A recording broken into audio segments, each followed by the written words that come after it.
Hello, everybody. Welcome to Quadrant 4 Politics. This is episode 5.5. That's right. For the first time, we're doing a half episode. We decided this would be a good way to respond to some of our previous items without taking up too much time on a full episode where we discuss a separate topic. How are you doing today, Riley? I'm doing pretty good, Matt. How about yourself? Pretty good. So, obviously, last week we talked about the midterm elections, and since then, the election's been held. So we're going to get into some comments from our listeners from last week. But just one thing to bring up before that is 2 weeks ago, or 2 episodes ago, we talked about death penalty. And about 4 or 5 days after we did that podcast, the Washington State Supreme Court ruled the death penalty unconstitutional in Washington State. So I just thought that would be a little good update to throw out there. They didn't expressly say it could never be used again, but ultimately it would have to meet some requirements that most prosecutors probably aren't going to go for. So, And why did they make that decision, Matt? It was because of how inconsistently it's used. It's used primarily in certain counties, and in Washington State, they've done a study that shows that black people are 3 times more likely to be sentenced to death for the same crime as a white person. And so the two things were basically the inconsistencies and race. So the Supreme Court of Washington, they said they're not saying the death penalty in and of itself is unconstitutional in Washington State. They're saying the way we carry it out is. And I don't know that there's a way we can make it more systematic without us becoming a police state or whatnot, at least on that issue. So I think it's pretty much done in Washington. Which is something that you're happy about. I'm not super happy about, but I don't live or die on the death penalty. That is not something, like, I have my opinion about it, which, as we discussed in the episode, I support the death penalty, but it's not something I'm willing to. That's not the hill I'm going to die on. Gotcha. Yeah, I understand. Literally. And I'm not super happy because, while I agree with the decision, my biggest reason is for being against it, like I've said, is more about the way a rational society should behave, and 2, state-sponsored executions. Just doesn't make sense for a rational community. So what I don't love about it was that, of course, once again, it was the judicial branch of essentially making or changing law. But again, even that issue, even though I'm not thrilled when the judges and the courts make decisions that change or affect laws rather than just, interpretations to the Constitution or to the laws.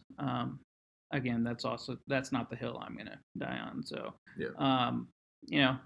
I think it's eventually going to be put to an end, and I think we're just the next state in that long line. So, you ready to do some comments? Yeah, let's talk about comments from. All right, so these comments are in response to our last show where we talked about the elections, and the title of the podcast. The title of the podcast last time was "Who Will Win Big in This on November 6th," and we changed the name to.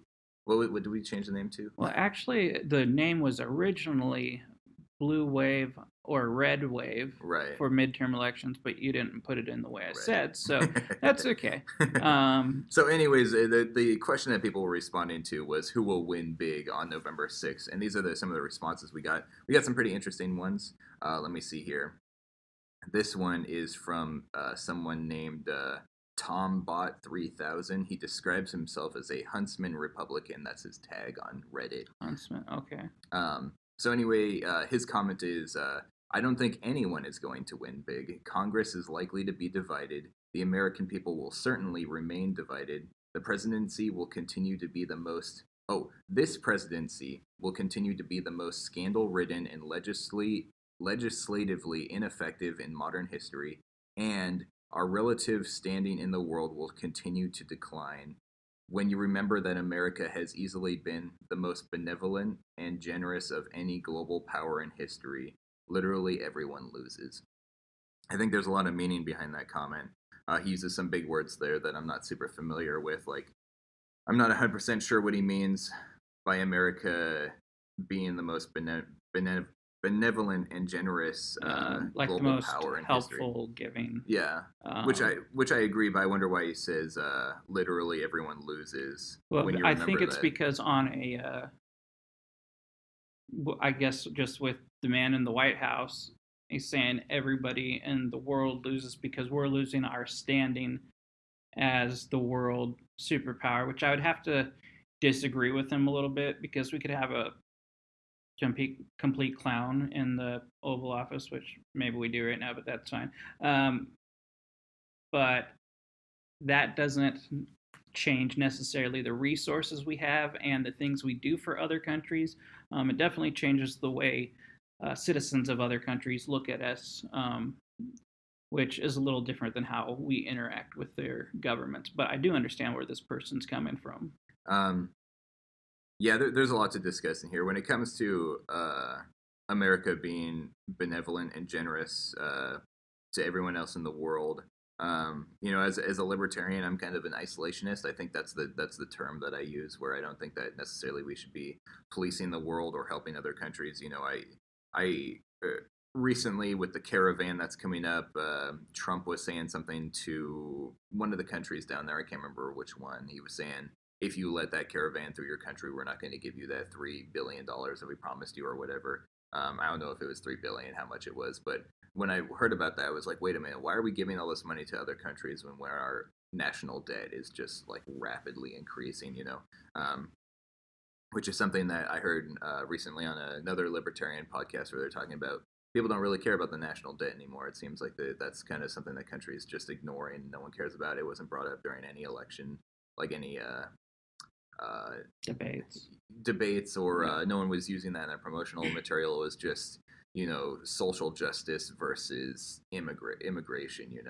No one cares that our country's just in massive debt, and it's going to kill the economy. It might just lead us into a really devastating depression. Well, So except here's the thing: is even though that number is growing, it's the same as with our own personal credit. As long as we're making payments on it, we're fine and we remain in good standing. So I don't know when that balloon is going to pop, but for now, it's something like a few years back. I remember the credit bureau, I guess they have a score for the USA or for the government or whatever. yeah, And it went from like, I guess a triple A or something down to a double A or whatever. So like it went from like fantastic to like just wonderful, yeah. because we didn't make a payment on something on time.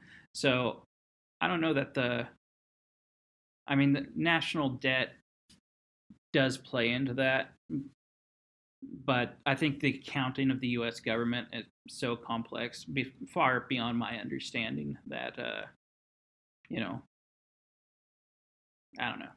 I mean, when it comes to things like the national debt and the economy, I'm not the most informed person. I don't always know exactly what I'm talking about. All I know is that having a debt is bad, and it's something we need to deal with, and it's not something that anyone seems to care about. So that's an issue, and that's kind of going wildly off topic of what his comment was. But the rest of the comment's really interesting. I kind of like how negative and cynical he was because it's kind of he's taken a realistic approach at how our country feels. He says, "I don't think anyone's going to win big. Congress is likely to be divided. The American people will certainly remain divided."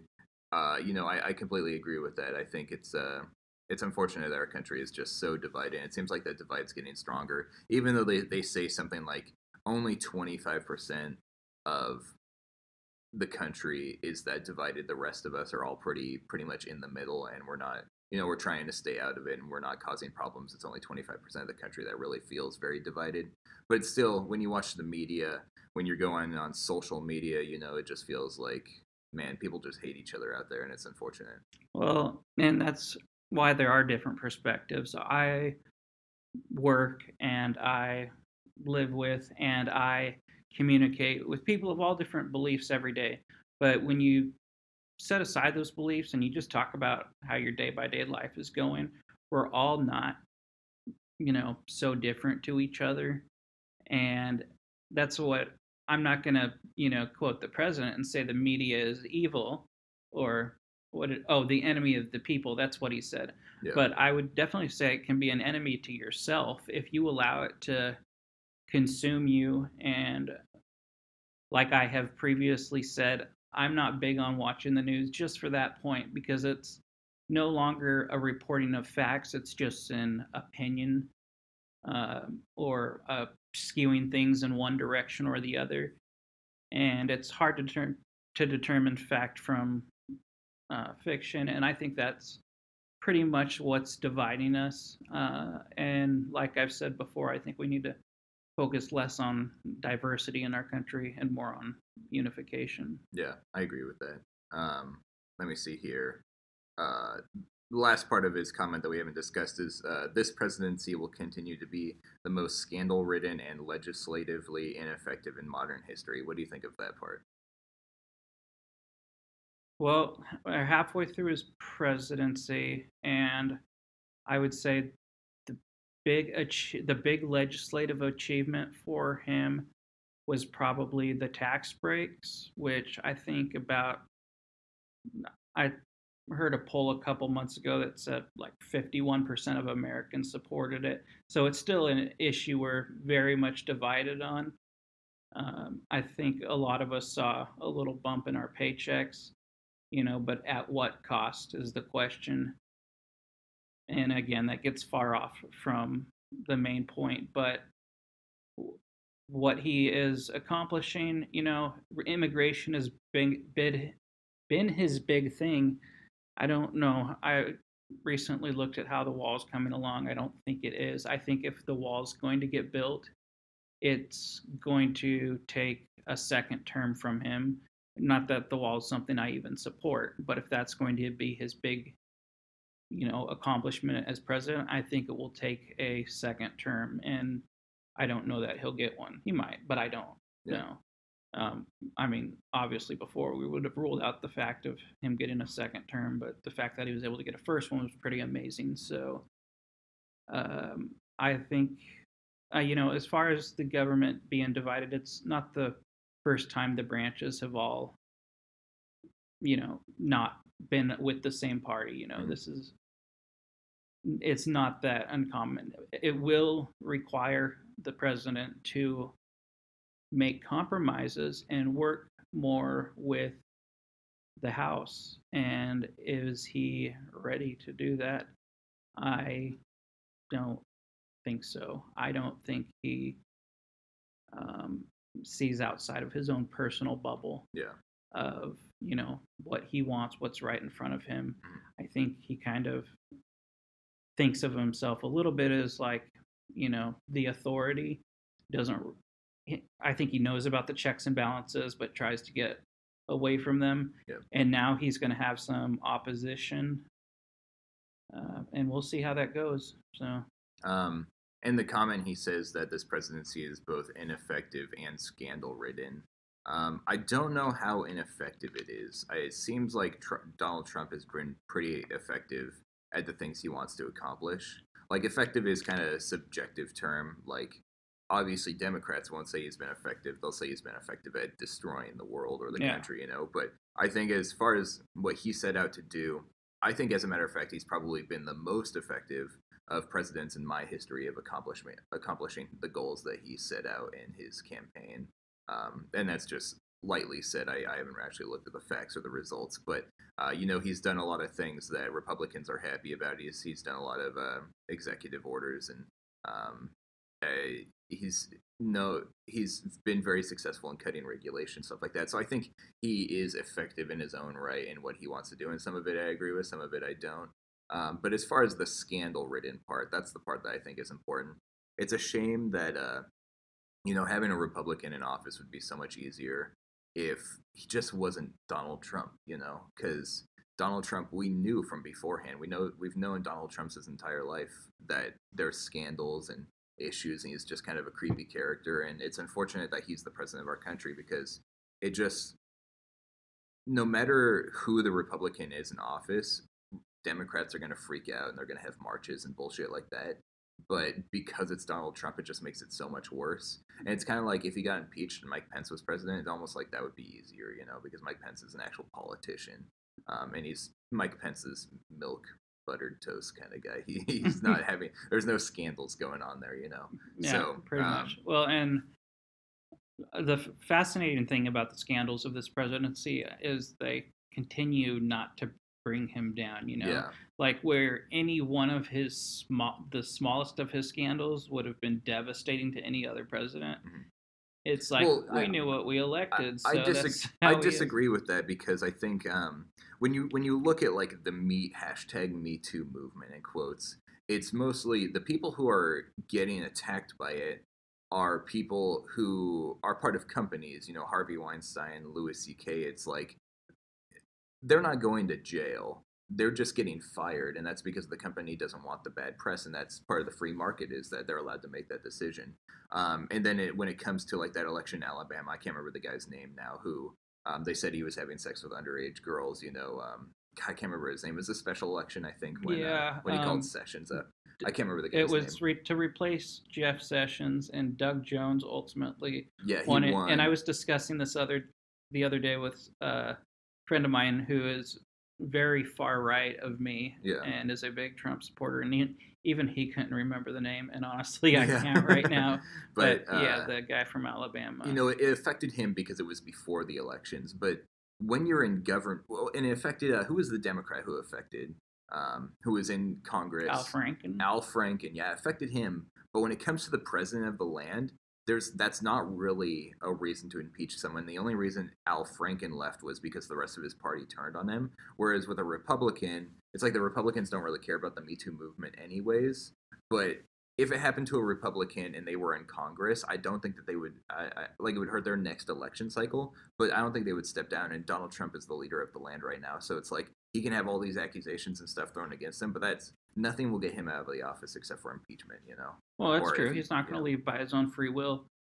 And I think impeachment, if we were talking about impeachment based on just the grounds of what you can be impeached for, I don't know that there's even anything there to impeach him for, because you can't be impeached just for not being likable. Yeah. Now, is there probably some crime or something he's committed that hasn't been made known to all of us? And there's also other suggestions of what he's done that definitely sound impeachable. Well, there's definitely something in his taxes. Well, I mean, there is one. I'm not a conspiracy theorist. I'm not a liberal. There is 100% something in his taxes. That's why we haven't seen them yet. You don't think it's maybe just because he doesn't pay like as much as he finds loopholes? Is that something that would get him impeached? No, because if he's doing it legally and taking legal loopholes, that's one thing. And I even heard him before he was president on the news one time saying, "I will tell you, I don't pay that as much taxes as most people who." I think he said that during a debate. Yeah, and he said I will continue to pay as little taxes as I can until the government can decide how or figure out how to spend the money. Yeah. So, I mean, that's a good defense on his part. But if there's something else in his taxes, then I think there is something in his taxes, and I think that's why we haven't seen. But I mean, the IRS sees it, and but the IRS probably can't disclose it, even if it's a matter of, Yeah, I think I really don't know everything behind the system, but I have a feeling that the IRS isn't allowed to disclose those things, even if he is the president of the United States. But let's go on to the next question. I was going to say, I think in some ways you're right. He has been somewhat effective in keeping his promises. Repealing Obamacare, he might not be a popular thing, but he definitely kind of gave it his all, Mm-hmm. And it kind of came down to a few Republican senators that weren't on board with it. And so he did try, and then he's tried through other executive orders, through court actions. So he is keeping true to his promises. It's just promises that the left doesn't really like that much. Yeah. But he's just quite the character. So yeah, let's move on to the next question. Comment actually. Let me see. It's from Yeah, comment. Elgin Poker 60123. I feel like this guy may have commented on before, but I'm not sure. No. Anyways, thank you, loyal listener. He says, in response to our question, who will win big? He says, no one. Democrats will take the House as is customary in midterms with an oppositional president, just like Republicans did with the White House this last election and midterms 8 years ago. Democrats will declare this a mandate by the American people. But really, it's just the typical ebb and flow of power. There is no mandate, no big winners. This country will continue to plug along while both sides scream the world is ending, but if they win the next election, they will save it from their evil enemy.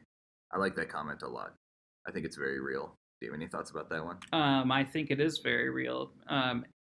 You ever notice every election is the most important election you will ever vote in? Always. It's the most bullshit thing ever. And they were even saying it for the midterms this time. And it's like, you can't say that for the midterms. So it is the back and forth of power, and it is a problem with. Do you know what's terrible about that is that there's some people who are like, I know that everyone always says this is the most important election of your lifetime, but this one is the most important election of your lifetime. And it's like, fuck off with that nonsense. It's ridiculous. Yeah, no. There's a lot of encouragement not to vote because it's dumb. It's not going to do anything, you know? What is well, that? I mean, voting is so inconsequential. Like, obviously, I think you should vote. I vote, but it's so inconsequential. I mean, we both know how our ballot would turn out, and it turned out pretty much how we predicted. Not the entire country, but for what we voted on in our ballot. Because where we live, but I think just for. If we lived in a more competitive state, it'd mean a lot more. But But I think it's also just important to know the demographics. It's giving, even if you lose on everything you voted on or every person you voted on, you're still letting your voice be heard. And it's one thing if you win by 50.1%. Mm-hmm. And it's another thing if you win by 75% to know how well liked you are. And, so for other reasons, I think it is important because it's not just in the results, it's also in creating a broader picture of what our communities are like. Yeah. So back to the comment. Any comments on any replies to his typical ebb and flow of power, how people are reacting? He makes a real good thing about how both sides will scream the world is ending, but if they win the next election, they will save it from their evil enemy. Any replies to that? That's basically what's going to happen. Is it's going to be a lot of attack ads. It's going to be a lot of attacks in the debates, and especially because we can pretty safely assume Donald Trump will be the Republican candidate. It's once again going to be a little chaotic. But even if it wasn't, even pre-Donald Trump, civility has left politics. I was reading something just today that said gone are the days where Nixon and JFK, debate each other on stage and then, catch a stagecoach or whatever, catch a ride together and then go have dinner afterwards, and that's what we like to think of our politicians doing, is disagreeing on the floor and then, afterwards just being people. And I think maybe it used to be that way. I have a feeling that there's still a little bit of civility in the government because I believe it was Lindsey Graham during the Kavanaugh hearings when he was pointing at the Democrat senators and he was like, you guys should be ashamed of yourselves, and I consider some of you my friends, but this is ridiculous. I wonder if once their Senate hearings are over, if they go and get dinner together or lunch or whatever. Well, and actually, I hope so. That's the way our government should work. We should be able to disagree, but also hang out because we're adult human people. We need to be able to be mature like that.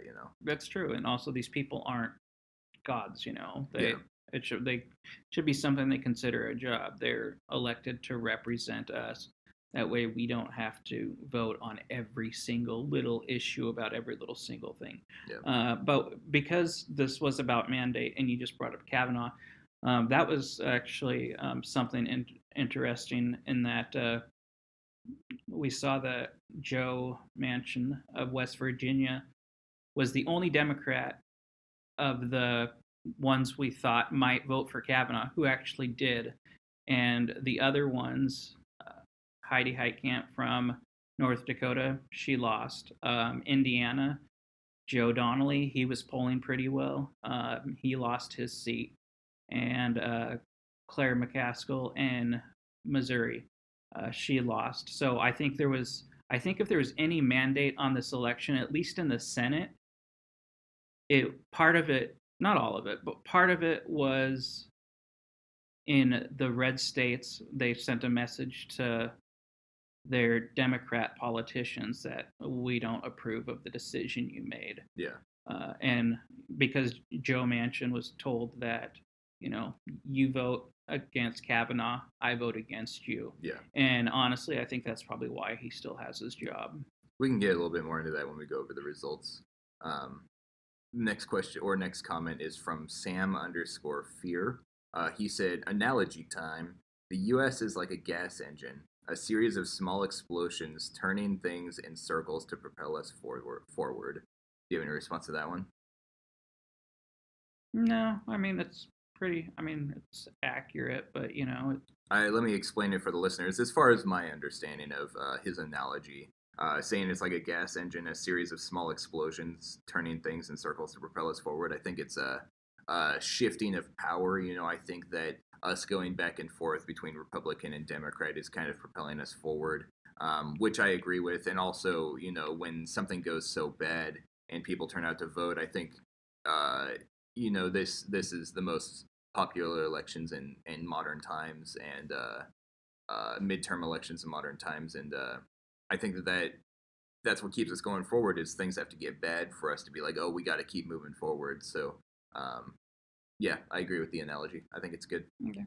Next comment. Let me see here. Let me pull it up real quick. One moment. Let's see. Okay, this one's I guess directed a little bit towards me because it's about libertarians, and I'm not 100% sure. Let's go over it. Sure. Just Another Simpleton, that's the guy's name. He says, "It's amazing how libertarians are so fixated on the two-axis political map. I think they like it because it gives the mistaken impression that there are just as many libertarians as there are normal people." And I think he is I think he is responding to the title of our podcast is Quadrant for Politics, which is in reference to the political compass. And as we say on literally every episode, we don't agree with the political compass to 100%, but hey, it's a pretty fun test to take, and it was a good title for our podcast. And we like the concept. Yeah, and I do think he says in here the two-axis political map, and yes, there is a chance that you could throw a z-axis in there, which is making it 3D. It's the axis going through the map. However, I think the flat 2D two-axis map covers everything pretty well. I'm not 100% sure what that z-axis would represent, because up is authoritarian, down is libertarian, left is left, and right is right, conservative, liberal, So I'm not sure what a z-axis would represent, but people have all sorts of thoughts and backgrounds and stuff, so I'm sure that there's someone who could give me a good answer for what it could be. He's right about, or at least the idea that the two axes doesn't represent everybody. Mhm. That is true. There's more than just libertarians, authoritarians, conservatives, and liberals. There's populists, there's nationalists, there's socialists, there's all sorts of terms that are on the tip of my tongue right now that can be used to describe a political ideology. We didn't necessarily pick the quadrant for. It was something we did to figure out, hey, what are we going to talk about on our podcast? Yeah. And I think it ended up working out for us pretty well. But in any case, whether or not libertarians do think they're as important as normal people, it's better than looking just left to right, Mm-hmm. And again, of course, it's simpler than talking about every single label there is. So I think it covers things in a well balanced way that's a little more than what's generally thrown out. And as far as this guy um, saying, he's pretty much saying a comment about you, like, Yeah. you know, enough with your libertarian ideas. I will say that you are a very passionate libertarian, and that you're you constantly want there to be a libertarian candidate, and that's constantly what you're worried about. And so I kind of get him on that. Like, for you, I think it's a pipe dream, but that's all right. You're allowed to dream, Riley. But as far as him being like you're hung up on the axes and libertarians like for this reason, like he can go f himself. For as far as I'm concerned, Right. like. Well, he says it's amazing how libertarians are so fixated on the two-axis political map because it gives them the impression that there's more libertarians than there actually are, is what he's saying essentially. And let me tell you something, Matt. What's that? Here's the thing: is most people don't give a fuck about politics. Like most people in the country, they are aware of it. For the most part, they think Donald Trump's bad, but that's just because that's what they hear on Family Guy. They don't give a fuck about politics. That's the biggest political party in the country is the non-voter party. And when you talk to people who are uninformed about politics and who don't declare themselves as part of a party, usually if you ask them like, "Hey, do you consider yourself a Republican or a Democrat?" They usually kind of give you a wishy-washy answer. Usually they'll say, "Oh, I'm a Democrat," but then when you start to question them on it, they're like, "Oh, wait, maybe not so much." They just say Democrat because, again, that's what Family Guy tells them to say. So in my experience, when I talk to those people, which is the majority of the country, when I talk to them, it's like I'll be like a Mormon and say, "Hey, let me talk to you about the Libertarian Party," and I'll tell them about it, and they sound like I tell them the benefits, and I'm very realistic about the Libertarian Party and um, the downfalls of the Libertarian Party and some of the stuff that's a little bit harder to hear about the Libertarian Party. But most people, even after hearing all that stuff along with the good stuff, they're like, you know what? Freedom sounds really fucking good, and I agree with a lot of that stuff. But the thing is that when it comes to the ballots, people are like, they're not willing to risk throwing their vote at the third party because they're so afraid of the other party winning, that they feel like it's such a every election is the most important election of our time, and so they feel like they can't do that because it's too much of a risk. Where in actuality, I do think that more people are libertarian than they actually realize because I think a lot of people do value freedom and they're tired of both sides, but it's just because both sides are too popular, they're afraid to throw that vote away. But you can be libertarian left and you can be libertarian right. That's true. Yeah, absolutely. So I don't think it has to be something necessarily one way or another. And I think a lot of people are about, the government can stay out of my business. Everybody who is pro-choice, says keep the government off my body or whatnot. Yeah. But until they're asking for free health care, Mm-hmm. or whatnot. So we all have these ideas of what freedom is and what we want the government to do and not to do. Mm-hmm. And I guess it just comes down to defining yourself in that way. So I think one of the struggles of the Libertarian Party is really defining themselves. There's a lot of weird libertarians out there, and I know that for a fact because I haven't met them, but I've seen them on the internet. I've talked to them on the internet, and there's a lot of fedora neckbeard libertarians, and it's like that turns people away from the party. Admittedly, I might be a fedora neckbeard libertarian, but I think that when people hear what the Libertarian Party is, when they find out what it is, they're like, "Oh wait, that sounds pretty good." Because a lot of people are unhappy with both Democrats and Republicans. In the majority of the country, it's been shown in studies that they want more than two parties. They want three parties, four parties, more. I think that is an important thing for the future of our country.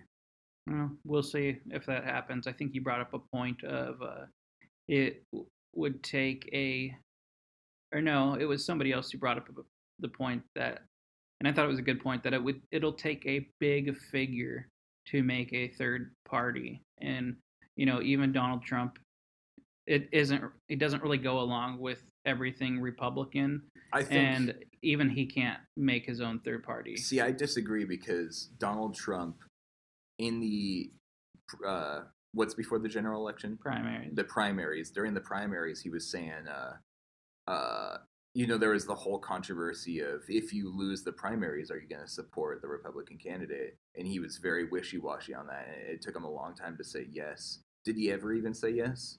I don't remember. Well, what I remember they said is there anybody here who, if you don't win, you will run as a third party? And maybe I guess that in a way that could be interpreted as the Yeah. same thing. Well, there were some people. I don't think he would have ran necessarily as a libertarian. I mean, maybe, but I don't know if the Libertarian No. Party would have had him. I mean, at that time, we didn't really know all of his policies. At first, the Libertarians were a huge supporter of Donald Trump because he was a businessman that wasn't super religious. They were like, "Hey, that's a non-religious Republican is almost a libertarian." So they were like in support of him until they found out what he really wanted, and they found out he's pretty strongly authoritarian. But Yeah. I mean, I think that your friend is wrong about that. I think that maybe if Donald Trump had run on his own, he had huge popularity rates. I don't know necessarily if he would have won, but I think he would have done very well, just like Gary Johnson did in New Mexico. He got 15% of the votes there, and That's because he was previously their governor. exactly. Though. But that's the same thing would have happened with Trump. He was very popular, and I think he would have won a significant amount of the votes. But not enough electoral votes, and not even enough to win the popular.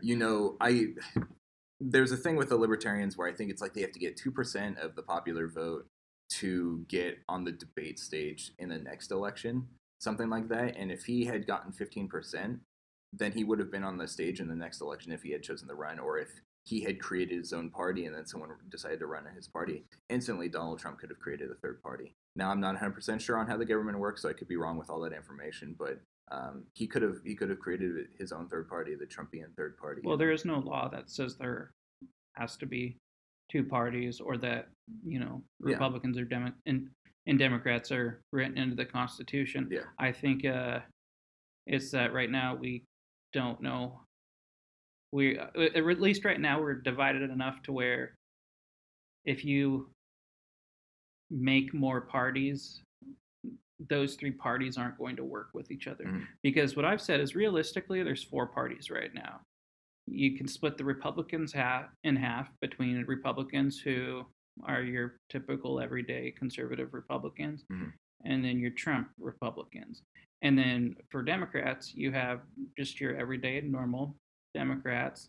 Then you have your far left social justice warrior, Mhm. feminist type. Democratic Socialists. Exactly. And so you could right there have four parties. Mhm. The thing is we see things as so black and white that we would rather just latch on to one. Yeah. And It's unfortunate. and It's real shitty. George Washington, I think in his farewell speech, he said, I hope, because he's the only president who has ever run and not been part of a party. And he said, I hope the future will not be presidents running in parties, and that has been what it's become.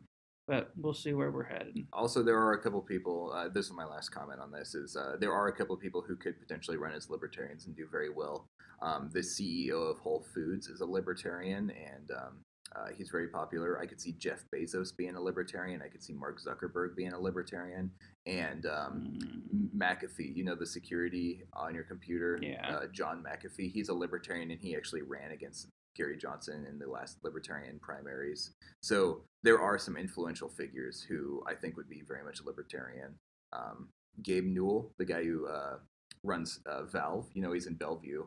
I don't know I know you're not much of a gamer, but Valve is one of the biggest companies in gaming right now. He's super fucking wealthy, and he's a hardcore libertarian. So I think that there are people who could run. They just have Donald Trump's kind of stature of famous because they're businessmen. Yeah, I was going to say everything those people have in common is that they're corporate bigwigs. So, yeah. Mm-hmm.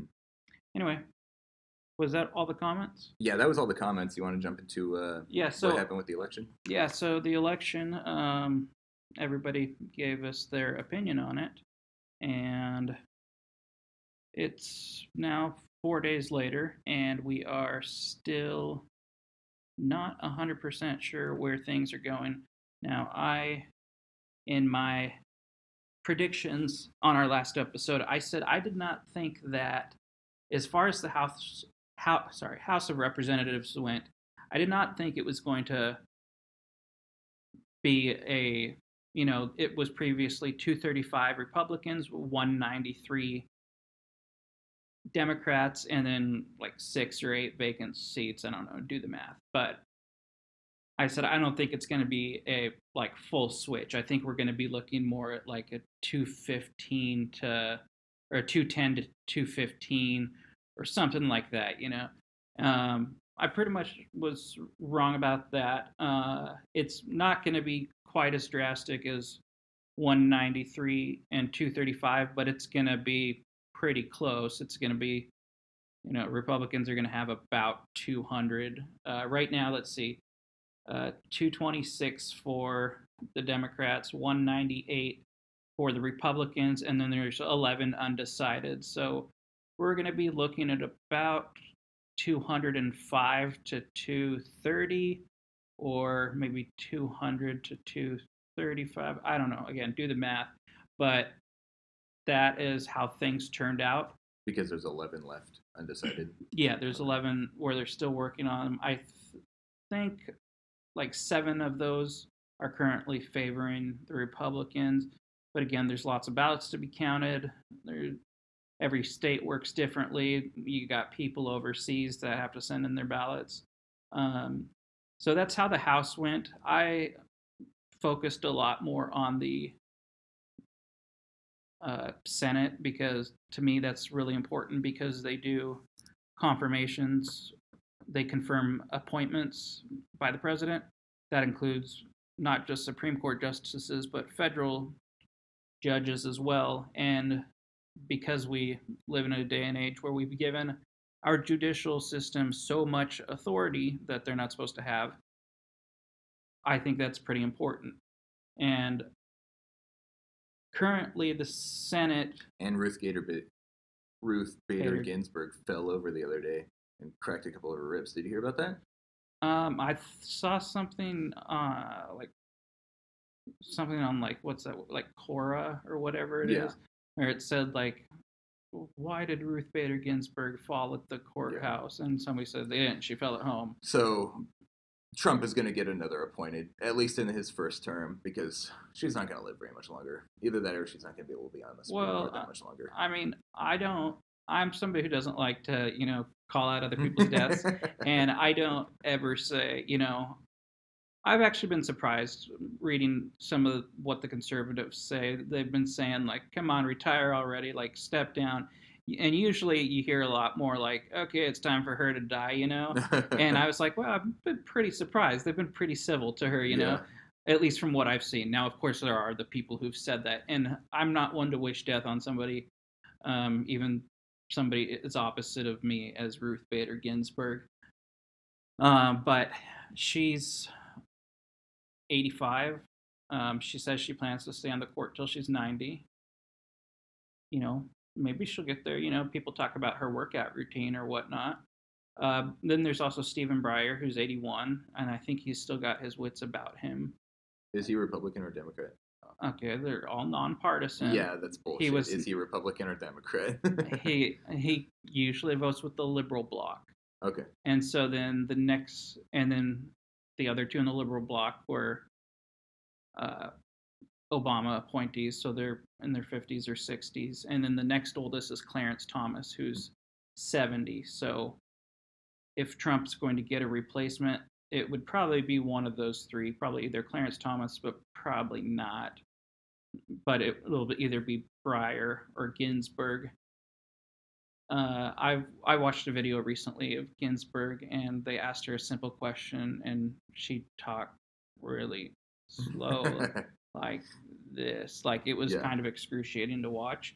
And people's comments were, why is this person on the highest court in the land? So, anyway, whether or not we want the court to get more conservative or liberal, that's not the point. The point of this 5.5 episode is what is happening. Currently, the Senate count is at 51 to 46. Now, before the election, it was 51 to 49. Right now, we have 3 undecided elections. There's Florida, where I believe just about 100% of the results are in, and Rick Scott, the Republican, who's currently the governor of Florida, is above his competitor, Bill Nelson, who's the incumbent, who's a three-time senator. Rick Scott has officially, according to the numbers, beaten him, but it's only by a difference of about 20,000 votes. So they want to recount. It's probably going to be, I would say, weeks until we know, and it's going to be similar to 2000 recounts. And remember, the Supreme Court ended up deciding that one, and the part of the problem with recounts I have is if it's so wrong the first time and then so different the second time, like why is it so different? Like Yeah. that's very concerning to me. No matter what party you're in, that should be concerning. It should be concerning. Like we used to have at a former job I had, we had this thing where you'd pour all the change into at the end of the night, and it would count the pennies, quarters, dimes, nickels, and it would put them into different cups. And then we started noticing our numbers were off, and so we realized the machine wasn't super accurate. So what we would do is we'd run it through, then we'd run it through again, and we would run it through until we got the same number twice, and then we would decide that was the number. Obviously, there's going to be a little bit of margin of error. Like I don't expect them to be 100% perfect, but when you're talking about like a difference of 20,000 ballots, Yeah. wherever you're living, that's a big chunk of people. Yeah. So if we can stop on that moment for just a second, I think that voting in this country is very broken. It needs to be fixed. And I think I blame the Republicans for this one. I think Democrats are all in support of making voting easier and more accessible for everyone. But Republicans know they'll lose a lot more elections if that's the case. So I think they're the ones who want to keep it in this antique form where they have ballot boxes and shit like that. And I was hearing news reports after the election of people who were waiting out in the cold for hours. You saw people screaming at each other.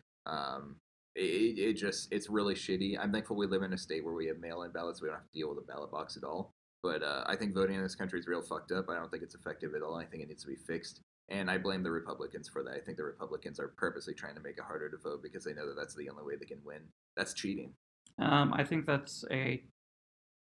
it could be partially true some places or true some places. I think it's a big misconception of voter ID laws. There is evidence of voter fraud. It does happen. And even I got a letter that said, your primary ballot did not match the signature we have on file for you. Please fill out your signature on this and send it back to us. So I don't even know if my ballot got counted this election. So even in Washington State, they're concerned about your signature matching. The really easy fix to that would be like we have mail-in ballots in our state, and I think they work pretty well. What it is when you go get your license or your ID, you're automatically registered to vote, and then they mail out your ballot. That way they don't mail out ballots to people who don't have licenses or IDs. My girlfriend doesn't have a license, but she has an ID. It's just a state-issued ID. It's not a driver's license. So I think automatically signing people up is, people not making the choice to say, I want to have a role in government, and then those ballots pretty much end up in the hands of whoever they live with who does care or whatnot, because to the person who's just there to get their ID card, so they can show to the person at the pot shop. Yeah, but I think it encourages people to vote. Like, there's people. My roommates got ballots and they didn't vote. Their ballots got soaked in water, and that doesn't mean I filled out their ballots for them. They'd still have to sign the ballots. You probably forged them. So. I did not. Right. For the record, I did not. Jesus Christ, there were no libertarians on the ballot at all, so I would have no reason to do anyway. Anyways. So you blame the Republicans for that, but let's see what happens with these recounts where both the governor and the governor and Senate race in Florida currently favor the Republicans. Let's see what happens with that. Let's see if all of a sudden thinking that it's going to go blue because most recounts go blue, and you think that that's the way the Democrats are cheating? I don't know about cheating. I just think it's interesting how they all turn out. Yes, they're cheating. you just think it's interesting. In quotes. 2004, I'm still mad about the 2004 Washington State governor election where Dino Rossi won and then did a recount. and he still won. Did a recount, he still won. And at one point, he was ahead by one vote. Yeah. And then they did a fourth recount. Christine Gregoire had more votes, and they certified the vote. Yeah. That is complete BS. And I agree with that. And I think that so let's not just say it's a Republican problem. If we made voting more fair, then recounts would be less needed or completely abolished. But anyway, I do think, as far as what you're saying about people waiting out in the cold, I do think other states need to reform their way of doing it. I mean, if you go to the voting ballot alone and you're waiting in line for 2 hours and then you got to take a shit, it's like you're fucked. You got to leave the line. You can't just ask someone to hold the line for you, you know? Not everyone's that nice. Well, I remember ballot places when I was younger, and it was more like, I remember going in with my mom or dad to like a library, and Yeah. the line was pretty short, So I think it's maybe in these big like urban areas, but even there, I would assume they'd have a lot of locations. It's also in strongly African American areas because the Republicans are taking away ballot boxes. Like it's talked about on the liberal media all the time, and granted it's biased, but they still have the facts saying that, hey, we've reduced the amount of ballot boxes in these largely African American areas, and so it makes it harder for them to vote because they know that they're mostly going to be voting blue. I'm not going to say that never happens. I'm not going to say that's not the motive of certain Republicans, but it's definitely not every Republican, and I agree with that. I don't support that. I said, based on what I know about the Georgia governor race, I didn't like what was happening where the IDs had to like exactly match, like if you had a hyphen or whatever. And PO boxes didn't work. Yeah, PO boxes didn't work for people who lived on roads that didn't have names. Yeah.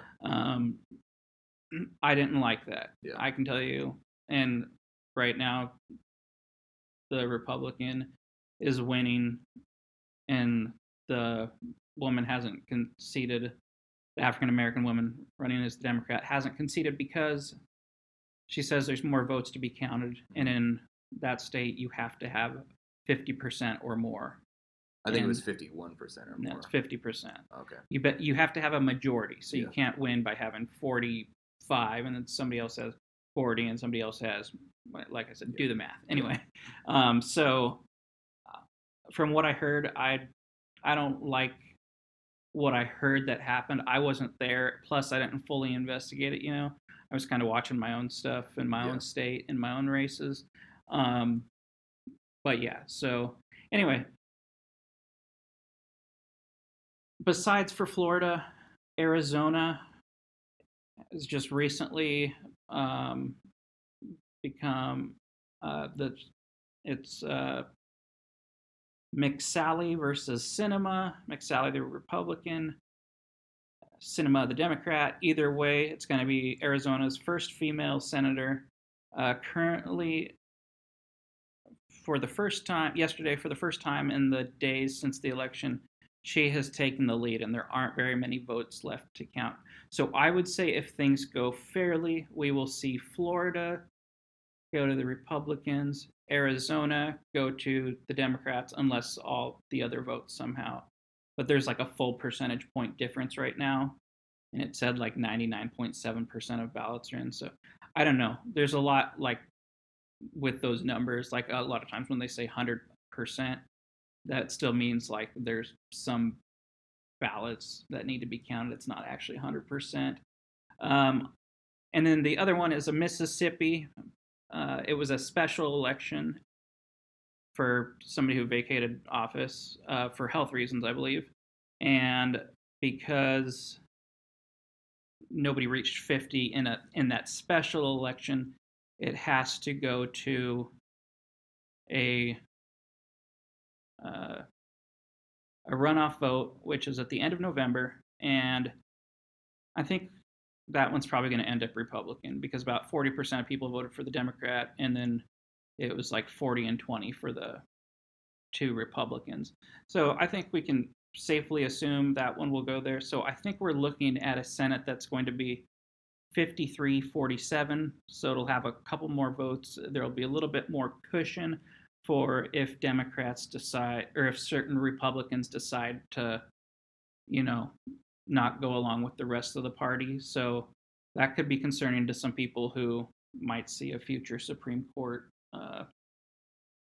decision or Supreme Court justice being brought up. Yeah. The only other thing I had to bring up about the election is that in our state, for the first time, Washington's 8th district has gone to a Democrat, and I'm very upset. I'm very disappointed by this. I very much supported Dino Rossi, who was the Republican candidate. And I am in that district, and I voted for him. And I do appreciate that because I know you struggled with that decision. But he lost, and he lost by a few percentage points. And if by any chance you're listening to this, Dino Rossi, you might have lost, but you're not a loser. We love you, Dino. We do. But stop running because you keep losing. Shut up, Riley. Get a better Republican. No, Dino Rossi is a good person. He's just in, the wrong areas. So, anyway, that's what I had to bring up from our previous episodes. Anything else from you, Riley? Yeah, I just want to do a real quick what the libertarian outcome was of the election. Gary Johnson did the best as a libertarian in New Mexico. He got 15%. Libertarians did pretty decent across the nation, between usually around 5%, which was pretty good for a libertarian. However, this midterm is, as I said earlier, the most popular midterm in modern history. The amount of early voters was more than the total amount of voters in the last midterm. I heard that recently, which is pretty crazy. And that's just the early voters. It doesn't include everyone. So I think the amount of voters in this election was like 250% more than the last midterm election, which is pretty cool. Pretty cool to hear, I guess, if you're happy with people voting. However, what that means is that the nation is in panic. More people turn up to vote when the nation is in panic because they're worried about the government. Whereas when everyone's happy, they don't really care about the government, what they're doing, because they think everything's going fine, so they don't show up to vote. So people are unhappy, and generally what that means is when people are showing up to vote because they're unhappy, libertarians do worse because people are more worried about the other team getting elected, and they're less willing to give their vote to a third party. So libertarians did very good this election, but it seems like next election, the libertarians are not going to do very well. And it seems like it's going to be a long time before libertarians have another chance of getting in. I think the libertarians kind of had a high with Hillary Clinton and Donald Trump because they were both evenly disliked people. If Democrats put a really terrible Democrat up against Donald Trump in the next election, then libertarians might do okay. But as of right now, the future of the Libertarian Party and the voting sector is not seeming super good. But they did do pretty good this time. Mm-hmm. Yep. So my only response to that is that I just want to make sure everybody knows the only reason Gary Johnson got 15% is because he was formerly a very popular Republican governor of that state. So let's not skew the facts in your favor. Anything else, Riley? No, yeah, that's it. You want to do the outro? Yeah, so for the future, we hope to keep these half episodes about 30 minutes. Look at that. We're under an hour. Quick. Shut up. Anyway, we're not going to mention how much we're at. We want to keep them at about 30 to 40 minutes. Sorry, this one went long. Get passionate about stuff. We're still working on how to shorten things. But anyway, thank you for listening to episode 5.5. Please make sure to listen to episode 6, which will be coming out very shortly. And please make sure to contact us at quadrant4, the number 4, politics @gmail.com. Also listen to us on YouTube or SoundCloud. Make sure to like, share, subscribe, and all that good stuff. And thanks for listening.